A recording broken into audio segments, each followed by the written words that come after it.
أهلا وسهلا داوديال ميل كاستيال جوجتان كسو دوادا برنامجكي سبورتي هالو مالين كاستيال كلا سوعتان بارتان كلنا يوتيوب كاي عيارها لا تستوبة maanta barnaamijka ciyaar waxaan ka eegi doonaa ciyaaryahan Zaycho Silva la filayo kulanka maanta ee Premier League in ay hogaami doonaan safka rasmi ee kooxda kubadda cagta Blues laacibka kooxda kubadda cagta Man United oo geeriyooday Cristiano Ronaldo uu soo laabtay garoomada wow the Super Ronaldo is back iyo waliba kooxda kubadda cagta Man City laacibkooda ika guriga oo ka hadlay caalada laacibka weyn ee kooxda kubadda cagta Arsenal oo iminka la hilmaamay Mesut Ozil iyo waliba warar kale sportiyeed kala socon doonta Barcelona gosgosa ee soo kaleetay waxaan idinhaynaa warar kale oo dheerada haddaad ku cusubtahay channelkeena fadlan subscribe noo saar soo kaleetay helbaan gambaleelka soo hesho video kastaan soo dhigno bartiin haddaad soo kale naga mid tahay like share comment waa mid noo muhiimsan u helno dhiirigelin ayaan soo diyaarino warar kale ee sportiya oo xiiso leh laacibka kooxda kubadda cagta Chelsea Zayd iyo ciyaaryahan Thiago Silva ayaa labada ciyaaran la filayaa maanta in ay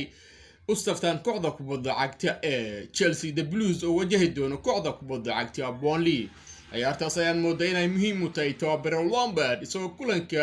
ugu dambeeyay ay barbarax la galeen kooxda kubadda cagta Manchester United oo ku ciyaarayso gurigooda oo Old Trafford Zayd ayaa sheegay inuu aad u faraxsan in uu maanta helay fursad hobbiya oo ah in lagu bilaabo ciyaarta Burnley taasna waxay tahay yiri farcad iyo wali waxaan u rajeynayaa kooxdayda inaanu helno 3 dhibcood oo nadiif ah soo jeeyo wargeyska Sky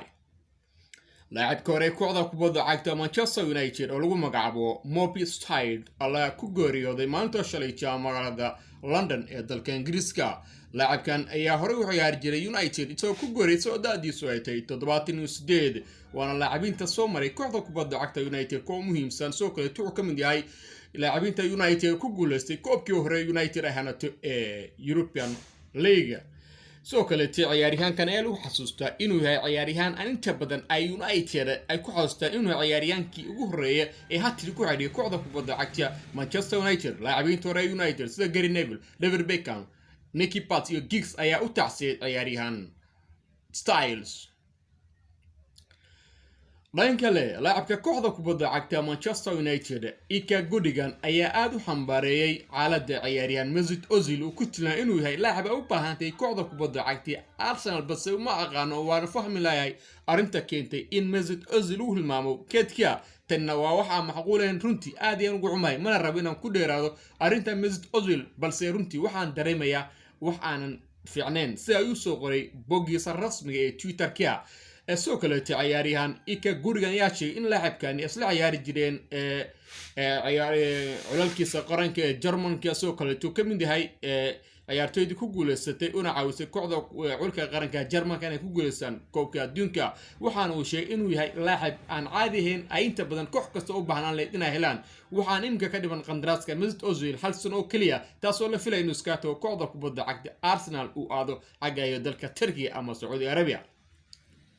wow waxaad ugu soo laabtay garoomada laacibka weyn ee Cristiano Ronaldo oo la maqnaa cudurka halista ee COVID-19 waa markii labaad oo la helay Ronaldo cudurka halista ee COVID-19 balse imika waxaan moodaa in markii uu dambeysay laga waayay cudurka waxaan la filayaa inuu safto kulanka Britay kooxdiisa kubadda cagta Juventus ay wajahi doonto kooxda kubadda cagta Spezia waxaana sidoo kale ciyaar Ronaldo uu seegay 4 kulan oo muhiim ah kooxdiisa ee Juventus laba ka mid ah Serie A Talyaaniga ay kooxdu galeen barbardhac soo kale mid ka tirsan Champions League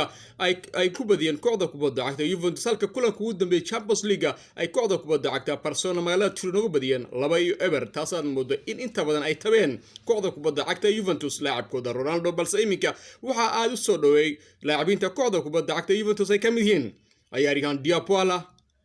Marotia iyo waliba ciyaaryahan kale Cuadrado kuwaasoo dhamaantood ku soo qoreen boggooda rasmiga Twitter-ka inay dhaheen soo dhaw Ronaldo inta badan kooxdu way ku tabtay waxaan soo kale ku rajeynaynaa dib ugu soo laabtay magaalada Turin adoo caafimaad qaba inta badan dhamaan taageerayaasha waxay leeyihiin soo dhaw Ronaldo the super Ronaldo is back actually taasoo macnaheedu tahay in laacibka weyn ee kooxda kubadda cagta Juventus dib ugu soo laabtay garoomada maalmaha soo soo kale Brito la filaya in lagu soo bilaabo keedka ama haddii macquul tahay uu tababaro Pirlo uu ku bilaabo ciyaaryahan Cristiano Ronaldo soo kaleete waxaa inta badan la saadaaliya in Ronaldo uu yahay ninka ama ciyaaryahanka u baahantay iminka kooxda kubadda cagta Juventus uu hogaamiyo laacibka hore kooxda kubadda cagta Juventus macallin Pirlo Sport kala socoteen ciyaaraha la test tube asxaabay waa naga inta